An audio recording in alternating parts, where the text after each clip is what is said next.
माता पार्वती ने क्यों दिया गंगा को मैली और काली होने का श्राप।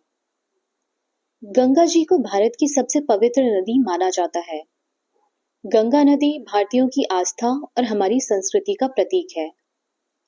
हिंदू धर्म में ऐसी मान्यता है कि गंगा जी के पानी में डुबकी लगाने मात्र से इंसान के सभी पाप धुल जाते हैं और उन्हें मोक्ष मिलता है। गंगा का जल अमृत के समान है। इसे सभी शुभ कार्यों में इस्तेमाल किया जाता है। माँ गंगा का उद्गम स्थल हिमालय के पर्वत में माना जाता है। पौराणिक कथाओं के अनुसार देवी गंगा को भगवान शिव ने अपनी जटाओं में धारण कर पृथ्वी पर अवतरित किया था। माता पार्वती जो कि पर्वतराज हिमालय की पुत्री थी, इसलिए दोनों बहनें हुई। एक बार भगवान शिव और माता पार्वती कैलाश पर्वत पर ध्यान में लीन थे।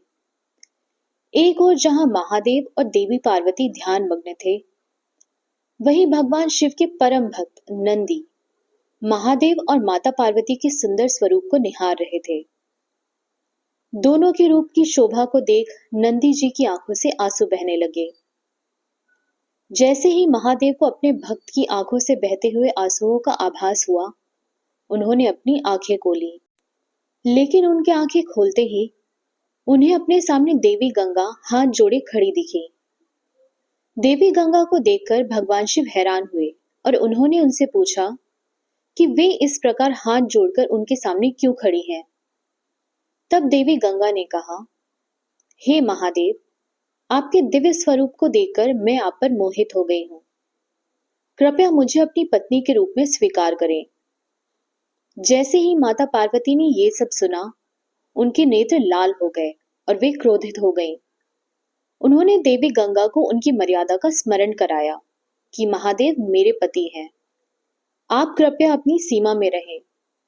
देवी गंगा ने अहंकार के साथ कहा, हे पार्वती, भले ही तुम महादेव की पत्नी हो, लेकिन फिर भी महादेव अपने शीश में मुझे ही धारण करते हैं। बहुत सी जगह जहां तुम महादेव के साथ नहीं जा सकती, मैं तो वहां भी उनके साथ जाती हूँ। अपनी बहन गंगा की ये बात सुनते ही माता पार्वती बहुत ज्यादा क्रोधित हो गई और उन्होंने देवी गंगा को श्राप दिया कि अब तुम्हें मृत देह बहेंगी।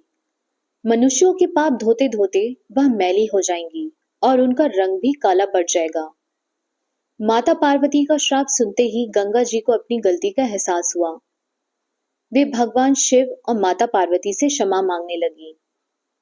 देवी गंगा की प्रार्थना सुनकर भगवान शिव ने कहा, हे देवी, ये श्राप तो फलित होगा, पर आपकी प्रार्थना हम स्वीकार करते हैं और तुम्हें श्राप मुक्त करते हैं।